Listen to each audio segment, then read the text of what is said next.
माझं पक्षाशी बोलणंही झालं आणि माझ्या सेफ्टीसाठीच मला पक्षाकडनंच आदेश होते. इलेक्शन लढताना आपल्याला किती अडचणी येतात, माझ्याही आयुष्यात त्या अडचणी आल्या. 10 दिवसापूर्वी माझं तिकीट कापलं गेलं होतं. त्या दिवशी मी देवाला साकडं घातलं होतं, नवस केलं होतं.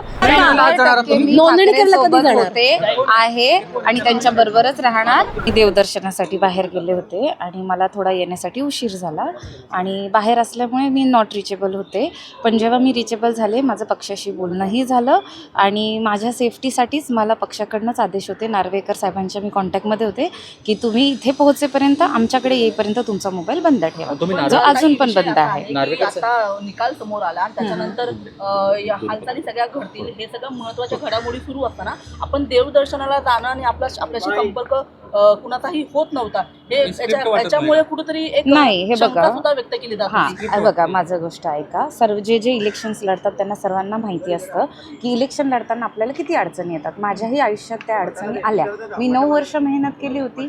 10 दिवसापूर्वी माझं तिकीट कापलं गेलं होतं. त्या दिवशी मी देवाला साकडं घातलं होतं, नवस केलं होतं की माझ्या मार्गातले अडथळे दूर होऊ दे, मी 5 दिवसात तुझ्या दर्शनाला येईल. आणि पहिल्या बैठकीत मी होते इथे उपस्थित ठाकरे साहेबांबरोबर.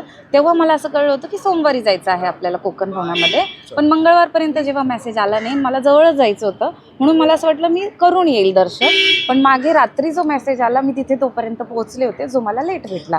मग मी इथे निरोप पाठवला की असं असं आहे, पण मी येणार आहे आणि मी येणार आहे असं मी मेसेजमध्ये त्यांना सांगितलं होतं. म्हणून त्यांनी माझ्यावर विश्वास ठेवला. जसं मी संपर्कात आले, मला आदेश मिळाले की तुम्ही पहिले मोबाईल बंद करा, इथे वातावरण वेगळं झालं आहे, पहिले आमच्या संपर्कात या, आम्ही सांगू तेव्हा तुम्ही मोबाईल ओपन करा. म्हणून आम्ही रात्री पोहोचल्या नार्वेकर सरांच्या घरी पोहोचलो. रात्रभर आम्ही तिथेच होतो, सकाळी आम्ही त्यांच्यासोबतच आलो. डॉक्टर सरिता म्हस्के ज्यावेळेस बोलतात त्यावेळेस असं वाटतं की त्या कुठेतरी स्क्रिप्ट सांगतात, कारण असं काहीच नाही. सरिता म्हस्के यांचा मोबाईल जरी स्विच ऑफ असला तरी त्यांचे पती असतील, त्यांचा देखील स्विच ऑफ नव्हता. ऐका माझं, तुम्ही जेव्हा कॉल केला असेल कदाचित तेव्हा स्विच ऑफ असेल. आमचे जे आहे उपशाखा विभाग प्रमुख उतेकर साहेब आहेत, त्यांच्याशी बोलणं झालं होतं. सांगळे साहेबांशी पण बोलणं झालं होतं, डॉक्टर साहेबांचं, माझं नाही. त्याच्यानंतर आम्ही दोघे पूजेला बसलो होतो. तेवढ्याच काळापुरतं आम्ही नॉट रिचेबल होतो.